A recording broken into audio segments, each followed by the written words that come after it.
Good morning, my dear students. Welcome to Tripura Interactive Virtual Classroom. তো কেমন আছো তোমরা সবাই? আশা করছি তোমরা সবাই খুব ভালো আছো আর খুব ভালোভাবে পড়াশোনা করছো। আচ্ছা, আমাকে জিজ্ঞেস করার জন্য ধন্যবাদ। আমিও খুব ভালো আছি। তো আজকের ফার্স্ট ক্লাস। আচ্ছা, ক্লাসটি শুরু করবার আগে আমি কিন্তু এখনো তোমরা স্ক্রিনে যা দেখতে পাচ্ছ, স্ক্রিনের মধ্যে কোনো কিছুই নেই, ব্ল্যাক স্ক্রিন রয়েছে।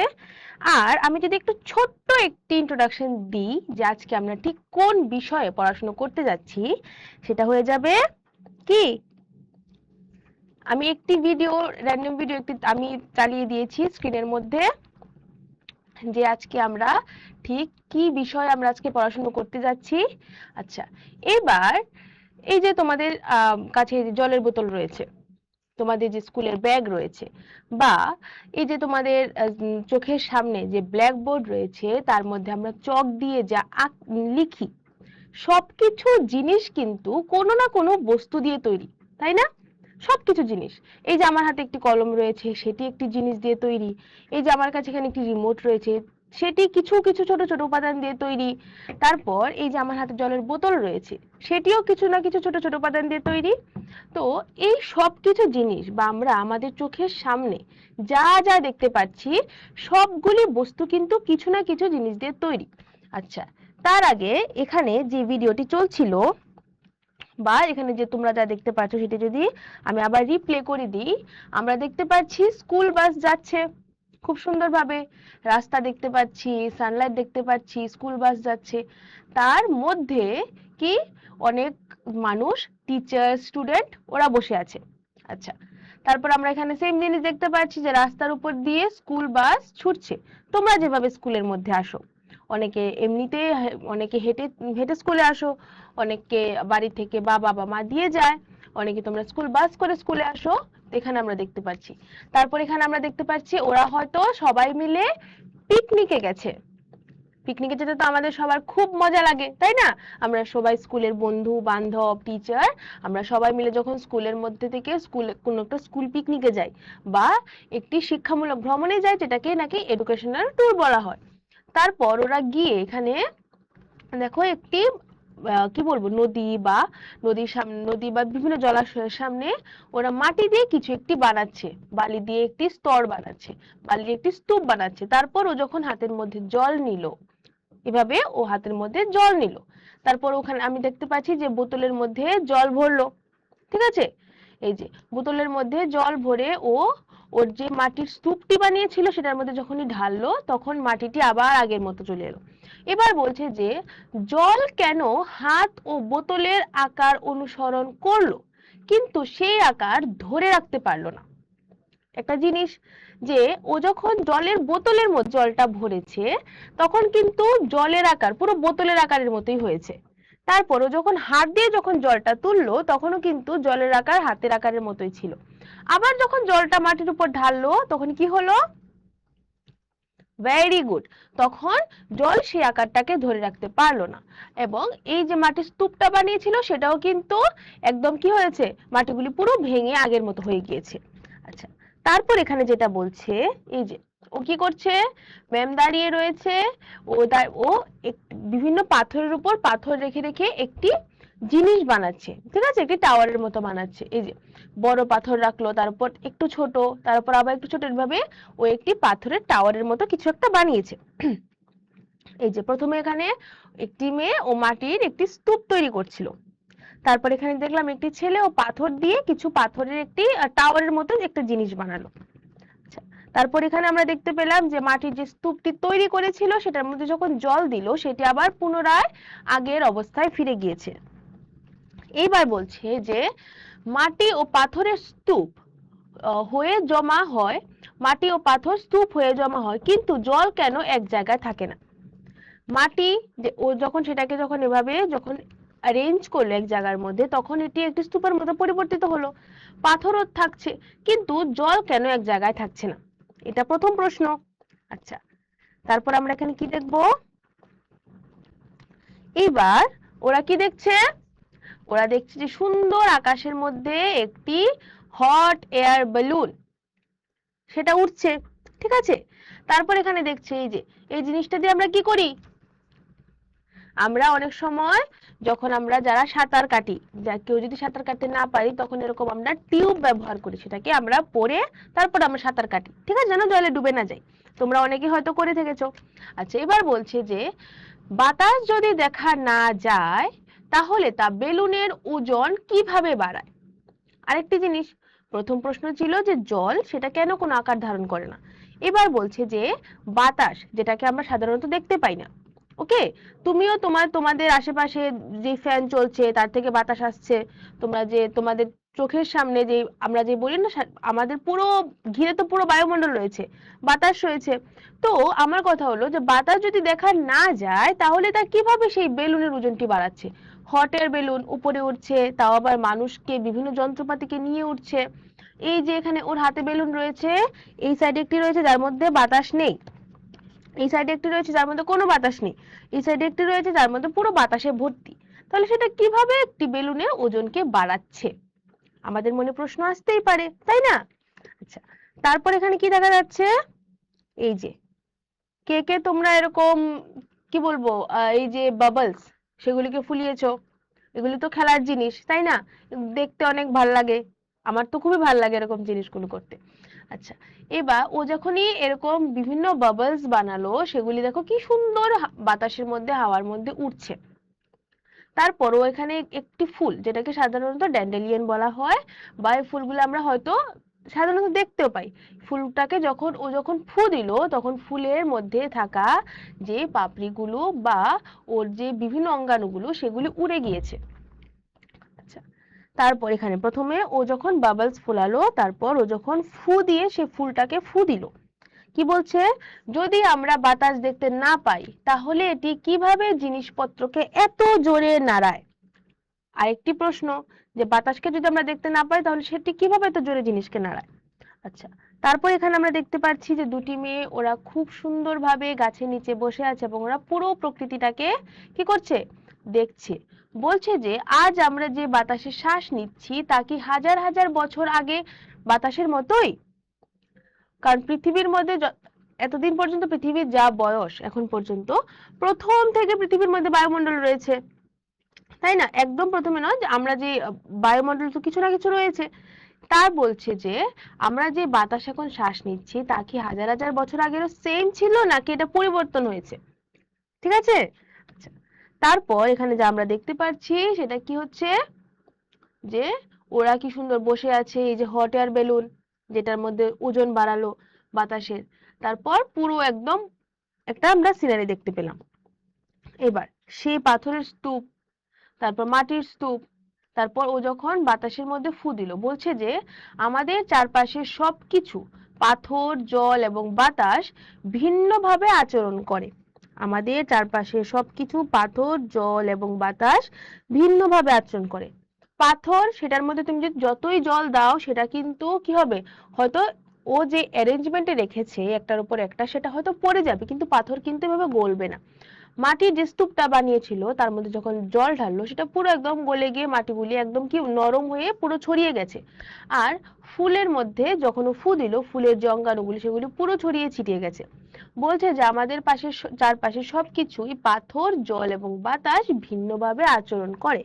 প্রশ্ন হচ্ছে কেন। আচ্ছা, এরপর এই যে এখানে আমরা দেখতে পাচ্ছি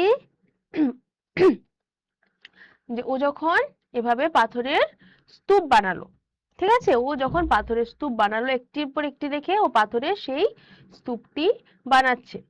ও জিজ্ঞেস করছে যে ম্যাডাম এই নুড়িগুলি কোথা থেকে এলো। ও যে পাথরগুলো নিয়েছে একটি বড় ছোট, ও জিজ্ঞেস করছে যে এই নুড়িগুলি কোথা থেকে আসলো। একটি প্রশ্ন, যে ঠিক আছে এখানে তো আমি জল দেখতে পাচ্ছি, বালি দেখতে পাচ্ছি, নুড়িগুলি কোথা থেকে আসলো। ম্যাম কি বললো, এই যে দেখো কি সুন্দর আমরা দেখতে পাচ্ছি যে বৃষ্টি হচ্ছে এবং আকাশের মধ্যে দেখো কি বজ্রপাত হচ্ছে। তারপর যখন বৃষ্টি পড়ে তখন, যখন খুব বেশি বৃষ্টি তখন কি হয়, বন্যা হয়, তাই না? এখানে আমরা দেখতে পাচ্ছি বৃষ্টি পড়ছে, তারপর দিন থেকে যখনই ধীরে ধীরে রাত হলো, এই যে পুরো রাত বৃষ্টি পড়ছে, আবার কি প্রচন্ড বৃষ্টি হয়। তারপর কি হয়, অনেক সময় দেখবে যে জায়গার মধ্যে ধরো জল নেই, বা যখন বৃষ্টি পড়ে পাহাড়ের উপর থেকে যখন সেই জলগুলি গড়িয়ে আসে তখন এভাবে ধীরে ধীরে কিন্তু নদীর সৃষ্টি হয়। আবার এখানে রাত হয়, দিন হয়, কন্টিনিউয়াসলি এখানে আমরা কি দেখতে পাচ্ছি যে প্রচন্ড কি হচ্ছে, বৃষ্টি হচ্ছে। তো এই এত বৃষ্টির ফলে এই যে পাথর তখন কি হয়, জলের গতিবেগ তার প্রবাহে পাথরগুলি অনেক সময় ক্ষয় হয় বা পাথরগুলি ভেঙে যায়। সেই ভেঙে যাওয়া পাথর যখন নদীর মধ্যে পড়ে এবং সেই জল প্রবাহের সাথে সেই পাথরগুলি আরো ধীরে ধীরে ছোট ছোট ছোট ছোট ক্ষুদ্র ক্ষুদ্র ভাবে ক্ষুদ্র ক্ষুদ্র কণিকায় সেগুলি এসে এই যে আমরা যে যখন নদীর পাড়ে যাই বা আমরা যখন কোনো জলাশয়ের কিনারায় যাই তখন আমরা কিন্তু সেই নুড়ি পাথরগুলি আমরা দেখতে পাই এবং সেই পাথরগুলি আরো ছোট ছোট হয়ে ভেঙে কিন্তু এরকম বালিতে পরিণত হয়। ঠিক আছে, কি হচ্ছে, প্রচন্ড এরকম নয় যে একদিন যে বৃষ্টি হলো তারপর সেই পাথর ভেঙে গেল। যখন অনেক দিন বৃষ্টি হতে থাকে তখন বৃষ্টি হলে কি হয়, পাহাড় থেকে পাহাড়ের গা বেয়ে যখন জল নিচে নামে তখন সেই জলের যে গতিবেগ থাকে, কারণ প্রচুর বৃষ্টি হচ্ছে, সেই জলের যে গতিবেগ থাকে সেই গতিবেগের প্রবাহে পাথর বা পাহাড়ের যে সারফেস থাকে, পাহাড়ের যে পৃষ্ঠ থাকে সেটা ধীরে ধীরে ভেঙে ভেঙে তখন এভাবে পাথরে পরিণত হয়। সেই পাথরগুলি ছোট ছোট থাকে, ছোট থাকার ফলে কি হয়, সেগুলি নদীর জল প্রবাহের সাথে আস্তে আস্তে আরো ছোট ছোট কণিকায় পরিণত হয়, কিছু কিছু বালি হয়ে যায় এবং কিছু কিছু এরকম ছোট ছোট পাথর বা নুড়িতে পরিণত হয়। আচ্ছা, তারপর এখানে আমরা দেখতে পাচ্ছি সেই পাথর যে যা এভাবে নুড়িতে পরিণত হয়েছে। লাস্টে বলছে এগুলি কি আর ভাঙা যাবে? লাস্টে একটা প্রশ্ন কি এলো,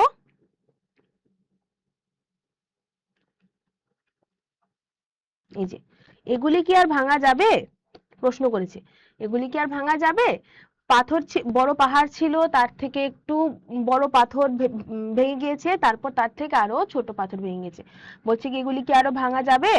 আচ্ছা, তারপরে আমরা এখানে কি দেখবো, এই যে তাহলে আজকে আমাদের চ্যাপ্টারের নাম হয়ে যাবে, যেটা আমরা পড়ছি সেটা হলো পদার্থের কণাধর্মী প্রকৃতি। ঠিক আছে, পদার্থের কণাধর্মী প্রকৃতি। প্রত্যেকটি পদার্থ কিছু না কিছু কণা দ্বারা গঠিত, তা কিরকম হয়, কি প্রকৃতির হয়, তাই আজকে আমরা জানতে যাচ্ছি। ওকে, তারপর আমরা কি দেখতে পাচ্ছি, এখানে একটি প্লেট রয়েছে, তার মধ্যে একটি বিস্কিট রয়েছে। ছেলেটি বিস্কিটটিকে খেলো। ছেলেটি যখন বিস্কিটটি খেলো তখন ও একটি ছোট্ট বিস্কিটের টুকরো নিয়ে সেটিকে হাত দিয়ে যখন আঙুল দিয়ে যখন চাপ দিল, সেগুলি ছোট ছোট ছোট গুঁড়োয় পরিণত হয়েছে। ঠিক আছে, তারপর এখানে আমরা দেখতে পেলাম যে মিক্সার গ্রাইন্ডার, তার মধ্যে মা কি করলো, কিছু জিনিস বা এনিথিং কোনো কিছু দিয়ে সেটাকে যখন ভালো করে গ্রাইন্ড করলো, ও যখন আঙুল দিয়ে সেটাকে ধরলো, অনেক একদম কি একদম ছোট ছোট মিশ একদম হয়ে গিয়েছে। ঠিক আছে, তো সে ভাবছে যে সে যখন বিস্কিটটি যখন এভাবে বিস্কিটটিকে যখন চাপা দিল তখন সেটি গুঁড়ো হয়ে গিয়েছে। এখানে হয়তো ডাল বা যাই কিছু সেটাকেও যখন মিক্সারে মিক্স করা হলো, সে সেটিও একটি একদম নরম একটি পদার্থে পরিণত হয়ে গিয়েছে। তারপর এখানে আমরা কি দেখতে পাচ্ছি, সেই দুটি জিনিস যা ওর আঙুলে লেগেছিল, ও কি ভাবছে, পদার্থ কি দিয়ে গঠিত। আমাদের মাথায় আসছে যে পদার্থ কি দিয়ে গঠিত। আচ্ছা, এবার আমরা এখানে কি করব, আমরা এখানে একটি কার্যকলাপ করব, তার মধ্যে আমরা বুঝতে পারবো যে পদার্থ কি দিয়ে গঠিত। এই যে এখানে আমরা দেখতে পাচ্ছি একটি ছেলে, ও কি করছে, ও কিছু চক, যেই ব্ল্যাকবোর্ডে আমরা যে হোয়াইট চক ব্যবহার করি সেই চক নিয়েছে। নেওয়ার পর ও যখন একটি বাটির মধ্যে চকটাকে দিল, দিয়ে যখন একটু হালকা ক্রাশ করলো, হালকা গুঁড়ো করলো, এখানে কিছু চকের কিন্তু বড় বড় টুকরো কিন্তু রয়েছে। তারপর ও আবার একটি জিনিস নিয়ে, একটি পাথর নিয়ে সেটাকে আবার কি করলো, আবার সেটাকে ও একদম মিক্স করে নিল। ঠিক আছে, সেটাকে মিক্স করার পর ও যখন আবার দেখলো তখন সবগুলো যে চকের যে বড় চকটা ছিল সেটি ভেঙে ভেঙে অনেক ছোট ছোট অনেকগুলি চকে পরিণত হয়েছে। বলছে যে ভেঙে গুঁড়ো হয়ে যাওয়ার পরেও প্রতিটি ক্ষুদ্র টুকরোই চকের মতো আচরণ করে, যা প্রমাণ করে যে পদার্থ অত্যন্ত ক্ষুদ্র কণা দিয়ে গঠিত। চকটি অনেক বড় ছিল, সেটাকে যখন ভাঙলো, ভাঙার পর সেটি ছোট ছোট অনেকগুলি টুকরোতে পরিণত হলো। বলছে যে ভেঙে গুঁড়ো হয়ে যাওয়ার পরও প্রতিটি ক্ষুদ্র টুকরোই কিন্তু চকের মতো আচরণ করে। এরকম যদি তোমরা যখন চক দিয়ে লেখো, অনেকগুলি চকের গুঁড়ো এসে যায় না, ব্ল্যাকবোর্ডের মধ্যে, সেগুলিও কিন্তু তুমি যখন হাতে হাতে যখন ধরবে সাদা হয়ে যাবে, ঠিক আছে? সেটা দিয়েও যখন ব্ল্যাকবোর্ডের মধ্যে তুমি যদি দাগ দাও তাহলেও কিন্তু হোয়াইট মার্ক বা তুমি কিন্তু দাগ দেখতে পাবে সাদা। তার মানে বোঝা যাচ্ছে যে ভেঙে গুঁড়ো হয়ে যাওয়ার পরেও প্রতিটি ক্ষুদ্র টুকরো চকের মতো আচরণ করছে, ঠিক আছে? যা প্রমাণ করে যে পদার্থ অত্যন্ত ক্ষুদ্র কণিকা দ্বারা গঠিত। এরপর যেটা আমরা দেখছি সেটা কি, একটি ছেলে, ও বসে আছে, ও একটি কাগজকে এভাবে কি করলো, এভাবে পুরো মাঝখান দিয়ে ও সেটাকে দু টুকরো করে নিল। আচ্ছা, এভাবে ও কাগজটিকে 3-4 টুকরো করে নিল, ঠিক আছে? আচ্ছা, একটা জিনিস আমি দেখলাম, মনে রাখবে। প্রথম জিনিস বলছে ভৌত পরিবর্তন। কি বলছে? বলছে ভৌত পরিবর্তন। আচ্ছা, ভৌত পরিবর্তনকে যদি আমি আরো সোজা ভাষায় বলি তাহলে এটা কি হবে? এটাকে আমরা বলবো, একদম যদি আমি তোমাদের বোঝার জন্য যদি বলি, সেটা হয়ে যাবে শারীরিক পরিবর্তন, ঠিক আছে? সেটা হয়ে যাবে শারীরিক পরিবর্তন। মানে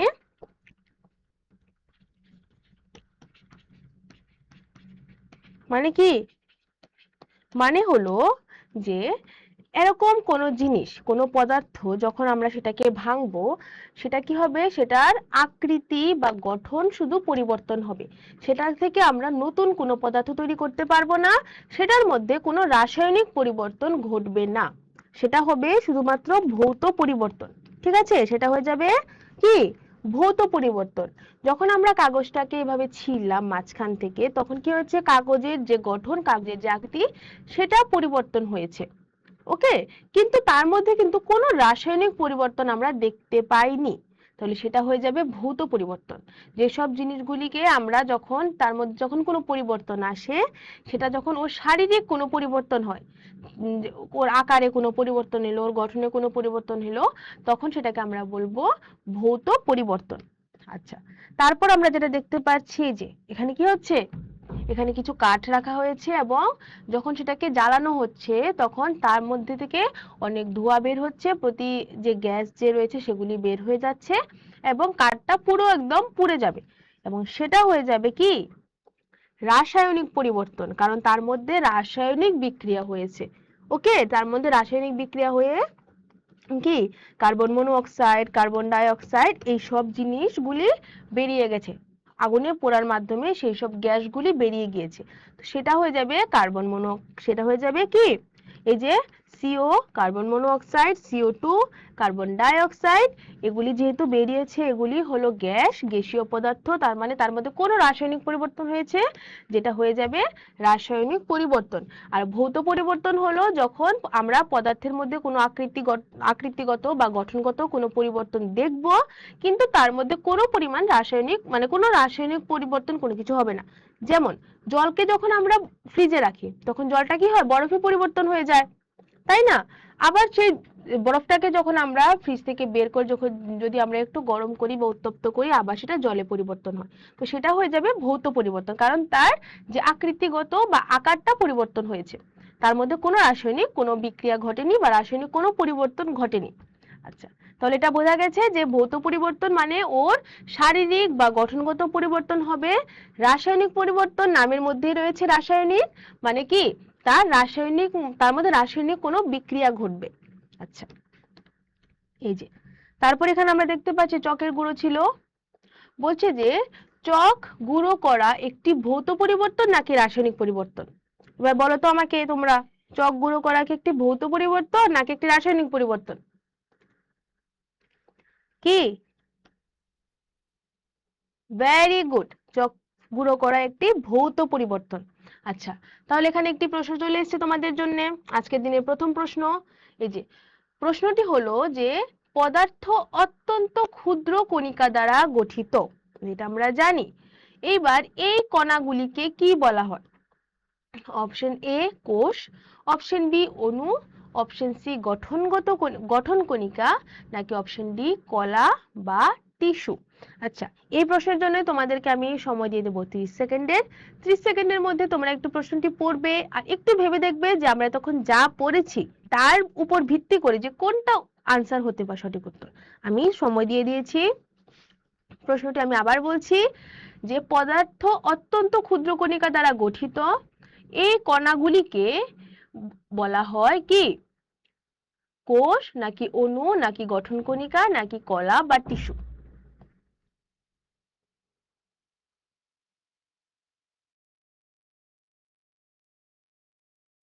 সময় প্রায় শেষের দিকে, তাড়াতাড়ি করো।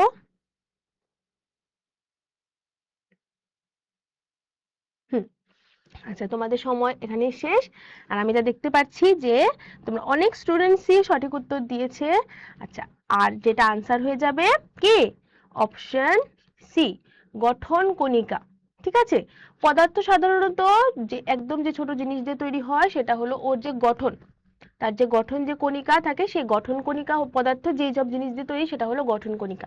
এবং আরেকটা জিনিস যে অণু, যে পরমাণু, অণু পরমাণু যেটা থাকে সেটা একদম সেই কণাগুলিকেও যখন আমরা যখন ভাঙবো, ভাঙতে ভাঙতে সেটা যখন একদম আরো ডিপে চলে যাবে, ইলেকট্রন, প্রোটন, নিউট্রন, যেগুলি তোমরা আরো বড় ক্লাসে উঠলে যখন তোমরা যখন জানবে সেগুলি হয়ে যাবে অণু পরমাণু সেই জিনিসগুলি। আচ্ছা, এবার বলছে যে পদার্থ অন্তত ক্ষুদ্র কণিকা দ্বারা গঠিত, এই কণাগুলিকে আমরা বলবো যে গঠন কণিকা। ঠিক আছে, সেই গঠন কণিকা দ্বারা পদার্থ এনি কি বলবো ম্যাটার সেগুলি তৈরি হয়। আচ্ছা, এরপর আরেকটি প্রশ্ন চলে এসছে, প্রশ্নটি দেখি কি বলছে। প্রশ্নটি হলো একটি চককে ছোট ছোট টুকরোয় ভাঙা একটি কি, অপশন এ রাসায়নিক পরিবর্তন, অপশন বি ভৌত পরিবর্তন, অপশন সি স্থায়ী পরিবর্তন নাকি অপশন ডি জৈব পরিবর্তন? এটা তো তোমরা পারবেই। 30 সেকেন্ডের সময় মনে হয় আমার লাগবে না, 10 সেকেন্ডের মধ্যেই হয়ে যাবে। যে কি চককে যখন আমরা ছোট ছোট টুকরোয় ভাঙবো তখন কি হবে, রাসায়নিক পরিবর্তন হবে নাকি ভৌত পরিবর্তন হবে নাকি স্থায়ী পরিবর্তন হবে নাকি জৈব পরিবর্তন হবে? ভেরি গুড, আমি দেখতে পাচ্ছি অলমোস্ট 80% স্টুডেন্ট এখন পর্যন্ত তোমরা সঠিক উত্তর দিচ্ছ, বাকিরা একটু তাড়াতাড়ি করো।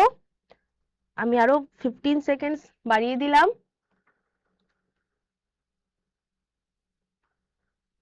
ভালো করে দেখবে, আমরা এক্ষুনি জাস্ট পড়েছি যে চককে যখন আমরা ছোট ছোট টুকরোয় ভাঙবো তখন সেই প্রত্যেকটি ছোট টুকরো কিভাবে পরিবর্তিত হবে, রাসায়নিক ভাবে নাকি ওর শারীরিক ভাবে? আমি কিন্তু অলমোস্ট আনসার বলে দিয়েছি।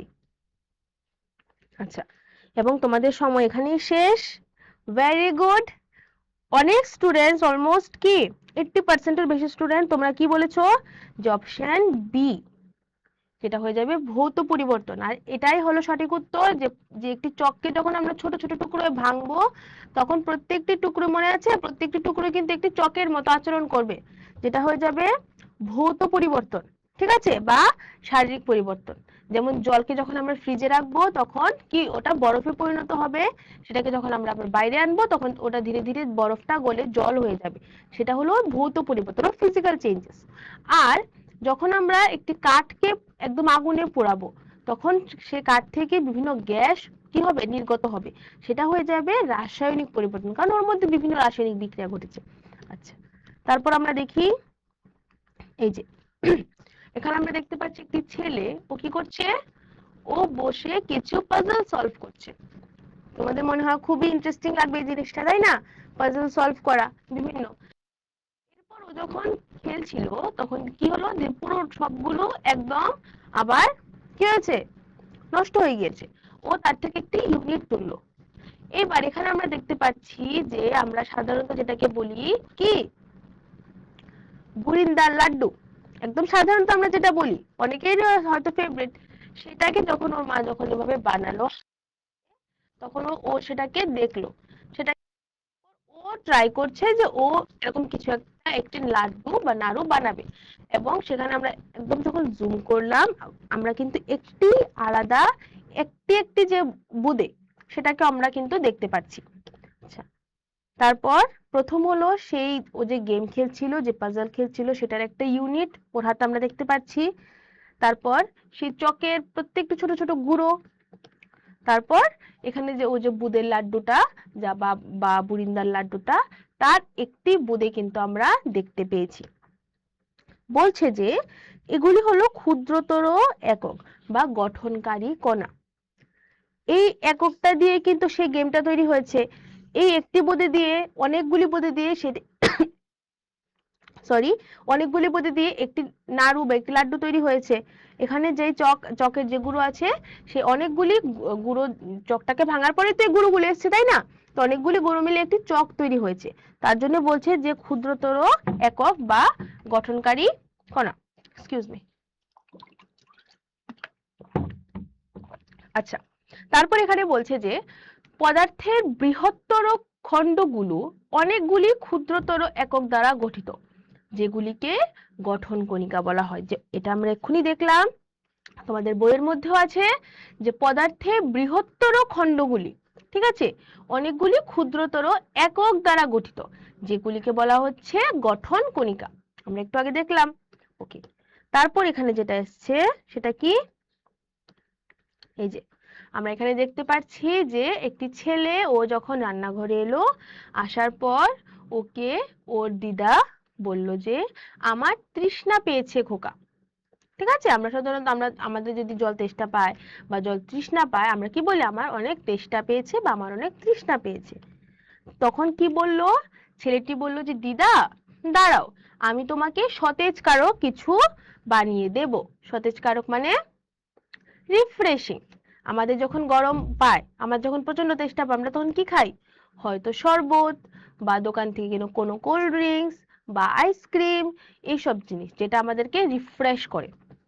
তো বলছি যে আমি তোমার জন্য সতেজকারক কিছু বানাবো। এইবার ও কি করলো, ও একটি মগ থেকে কিছু পরিমাণ জল একটি গ্লাসে ঢাললো। ঢালার পর ও কি করছে, ও কিছু পরিমাণ চিনি নিয়েছে এবং লেবু, ওটাকে লেবুর থেকে যে লেবুর রস, সেটাকে নিংড়ে লেবুর রসটা দিয়ে এলো। তারপর আমরা এখানে দেখতে পাচ্ছি কিছু পরিমাণ চিনি, তার মানে আমরা বুঝতে পারছি যে ও শরবত বানাচ্ছে, তাই না, ও শরবত বানাচ্ছে খাওয়ার জন্য। গরমে তো আমরা সবাই শরবত খাই। ও কি করলো, 1 চামচ চিনি সেটাকে জলের মধ্যে দিল। এই যে আমরা এখানে দেখতে পারলাম সে 1 চামচ চিনি জলের মধ্যে দিল। আচ্ছা, জলের মধ্যে দেওয়ার পরও যখন সেই জলটাকে যখন একটু কি করলো, একটু টেস্ট করলো। টেস্ট করার পর কি হচ্ছে, ও বলল যে এটা তো সাধারণ জলের মতো মনে হচ্ছে। শরবত তো টেস্ট একটু অন্যরকম হয় তাই না। ও সেখানের মধ্যে ও লেবুর জল দিল, লেবু দিল, তারপর চিনি দিল, কিন্তু ও বলছে যে এটা তো সাধারণ জলের মতোই মনে হচ্ছে। আচ্ছা, তারপর ও দিদা বলল যে কি, সাবধানে জলটাকে নাড়াও। দিদা বলল সাবধানে সেই জলটাকে নাড়াও। নাড়ানোর পর কি হচ্ছে, এই যে নাড়ানোর পর ও যখন ভালোভাবে নাড়ালো, নাড়ানোর পর ও যখন আবার সেই জলটাকে যখন টেস্ট করলো, এবার কি বলল, ও বলল যে হ্যাঁ এখন ঠিক আছে। ও বলল এখন ঠিক আছে। আচ্ছা, তো দিদা বলল যে সাধারণত হ্যাঁ এটা আমি জানি। আচ্ছা, এরপর ও কি করলো, ও ভাবছে যে কিন্তু চিনিটা গেল কোথায়, আমি এতগুলো চিনি দিলাম, চিনিটা গেল কোথায়। ও তো সেই জলের মধ্যে চিনিটা দিয়ে চিনিটাকে অনেকভাবে নাড়ালো, ও ভাবছে যে চিনিটা গেল কোথায়। তোমরা কি আমাকে বলতে পারবে যে চিনিটা কোথায় গিয়েছে? ভেরি গুড, জলের মধ্যে গুলে গিয়েছে, সেটা তো আমরা জানি। কিন্তু আমরা এবার দেখব যে আসলে সেই চিনির যে দানাগুলি সেগুলি কোথায় এবং কিভাবে চলে যায়। আচ্ছা, এইবার এই যে এখানে আমরা দেখতে পাচ্ছি ও গ্লাসের মধ্যে জলের মধ্যে 1 চামচ চিনি দিল, ঠিক আছে। আচ্ছা, এখানে অনেকগুলি ছোট ছোট কি রয়েছে, বলছে যে জলের অণু। আমরা কি বলি, আমরা বলি না H2O, জল H2O। এখানে দেখতে পাবে দুটো কি হাইড্রোজেনের কণিকা এবং একটি অক্সিজেন, ঠিক আছে। তো এখানে আমরা অনেকগুলি জলের অণু দেখতে পেলাম এবং আমরা এখানে চিনির অণু দেখতে পেলাম, ঠিক আছে। আমরা এখানে জলের অণু এবং চিনির অণু আমরা দেখতে পেলাম। তারপর যখন ও সেই চিনির জলটাকে যখন নাড়াচ্ছে, তখন প্রতিটি চিনির যে অণুগুলি বা প্রতিটি চিনির যে কণিকাগুলি, সেগুলি গিয়ে কি হচ্ছে, বলছে যে জলে চিনি দ্রবীভূত হলে ক্ষুদ্র কণায় ভেঙে যায়। জলে যদি চিনি দ্রবীভূত হয়, সেই চিনিটা আরো ছোট ছোট ছোট ছোট ক্ষুদ্র ক্ষুদ্র অনেকগুলি কণায় সেটা ভেঙে যাবে। ভেঙে যাওয়ার পর সেটা কি হবে, সেটা আন্তঃকণা স্থান। আমরা এখানে একটা নতুন একটি ওয়ার্ড দেখতে পেলাম, আন্তঃকণা স্থান। মানে কি? মানে দুটি কণার মধ্যে মাঝখানে যে ফাঁকটা সেটাকে বলা হয় আন্তঃকণা স্থান। এখানে আমরা দেখতে পাচ্ছি একটি জলের অণু মাঝখানের এই যে ফাঁকটা রয়েছে তার মধ্যে কি, তার মধ্যে একটি চিনির কণা এসে জুড়ে। ঠিক আছে, তো বলছে যে আন্তঃকণা স্থান। আচ্ছা, এবার কি দেখতে পাচ্ছি,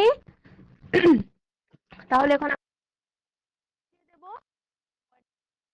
যে ক্ষুদ্র পরে অণুগুলির কণা মধ্যবর্তী স্থান।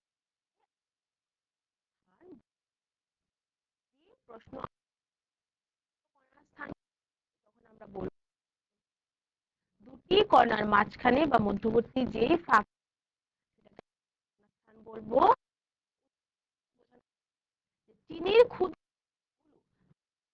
জলের অণুগুলির ফাঁকা স্থানগুলি দখল করে। ঠিক আছে, সেই কণাগুলিকে বলা হচ্ছে, মধ্যবর্তী কণাগুলিকে আন্তঃকণা স্থান।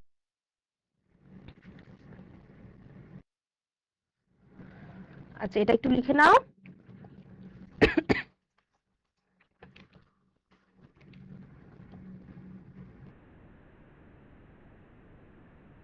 ঠিক আছে, এইবার আমরা কি দেখব, এই যেখানে আমরা দেখতে পাচ্ছি যে আন্তঃকণা স্থান। ঠিক আছে, আমরা আন্তঃকণা স্থান দেখতে পেলাম।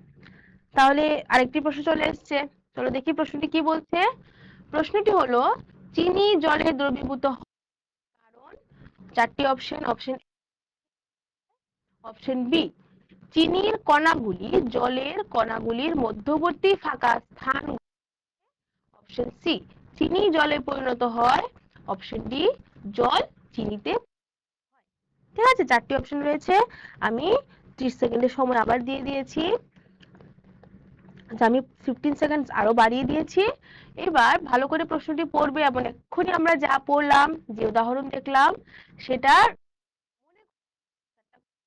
ওকে কনফিউজ।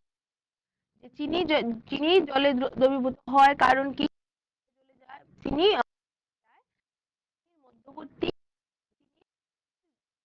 জলে মধ্যবর্তী ফাঁকা করে পরিণত হয় নাকি জল চিনিতে পরিণত হয়। ভেরি গুড, আমি দেখতে পাচ্ছি সঠিক উত্তরের সেটা ক্রমশ বাড়ছে। আর তোমাদের সময় এখানেই শেষ। ভেরি গুড, মানে আমি বুঝতে পারছি যে তোমরা সবাই ক্লাস দেখছো।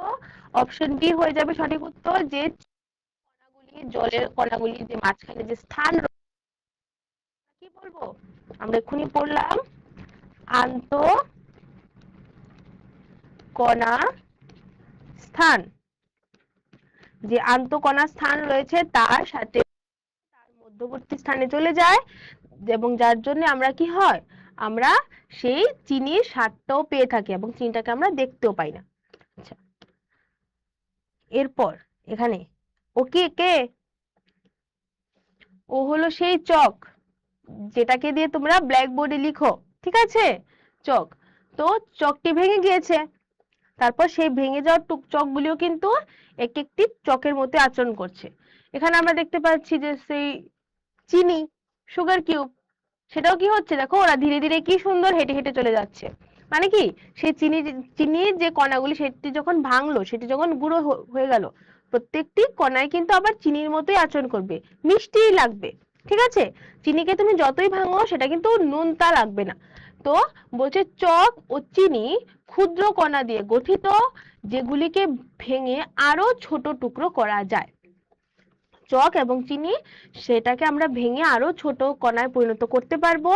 করার পরেও কিন্তু প্রত্যেকটি কণা সেই চকের মতো বা সেই চিনির মতোই আচরণ করবে। তারপর এখানে আমরা কি দেখতে পাচ্ছি, এই যে ওরা সবাই একে একে যখন লাফ দিয়ে একটি কি তৈরি করছে, বাহ, একটি চক তৈরি করেছে। ঠিক আছে, আবার সেই যে চিনির গুঁড়োগুলি ওরাও কি সুন্দর একটির সাথে একটি মিশে আবার কি তৈরি করতে পারলো, একটি চিনির টুকরো বা সুগার কিউব তৈরি করতে পারলো। বলছে যে ক্ষুদ্র কণাগুলি কিভাবে একত্রিত হয়ে কঠিন পদার্থ তৈরি করে। এটা জানতে হবে যে সেই ক্ষুদ্র ক্ষুদ্র কণাগুলি কিভাবে একত্রিত হয়ে আবার কঠিন পদার্থ তৈরি করে। তার আগে এখানে আরেকটি প্রশ্ন চলে এসেছে, দেখিনি প্রশ্নটি কি বলছে। প্রশ্নটি হলো পদার্থের কণাগুলির মধ্যবর্তী স্থানকে বলা হয়। চারটি অপশন রয়েছে। অপশন এ আন্তঃকণা স্থান, অপশন বি আন্তঃকোষীয় স্থান, অপশন সি মধ্যকণা স্থান, নাকি অপশন ডি শূন্য স্থান। 30 সেকেন্ডের সময় দিয়ে দিয়েছি। এটা তো ভুল তোমরা করবে না আমি জানি, কারণ এক্ষুনি আমরা পড়লাম। আমি আবার প্রশ্নটা পড়ছি। পদার্থের যে মাঝখানে যে কণাগুলি পদার্থের কণাগুলি যে মধ্যবর্তী স্থানটা রয়েছে সেটাকে কি বলছে? আন্তঃকণা স্থান, নাকি আন্তঃকোষীয় স্থান, মধ্যকণা স্থান, নাকি শূন্য স্থান? Very good. একটু পড়ে আনসার করবে, কারণ ভুল উত্তরটা আমি চাইছি না যে তোমরা দাও। আচ্ছা, সময় এখানেই শেষ। আনসার কি হয়ে যাবে? ভেরি গুড, আনসার হয়ে যাবে অপশন এ আন্তঃকণা স্থান। আমরা এক্ষুনি দেখলাম যে পদার্থের কণাগুলি দুটি কণার মাঝখানে যে স্থান রয়েছে সেটাকে বলা হচ্ছে আন্তঃকণা স্থান। ঠিক আছে, তো আমরা বলবো যে পদার্থের কণাগুলির মধ্যবর্তী স্থানকে বলা হচ্ছে আন্তঃকণা স্থান। আন্তঃকোষীয় স্থান নয়, না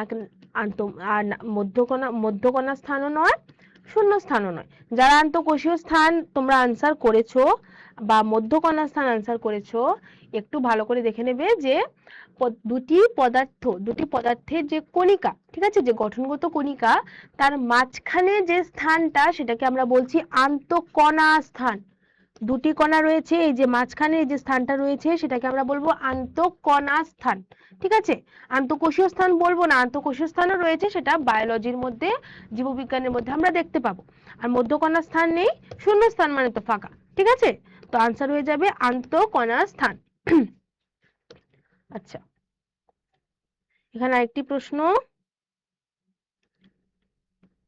প্রশ্নে পরে আসছি। আর আজকে ক্লাসের সময়ও শেষ, ক্লাসের সময়ও শেষ।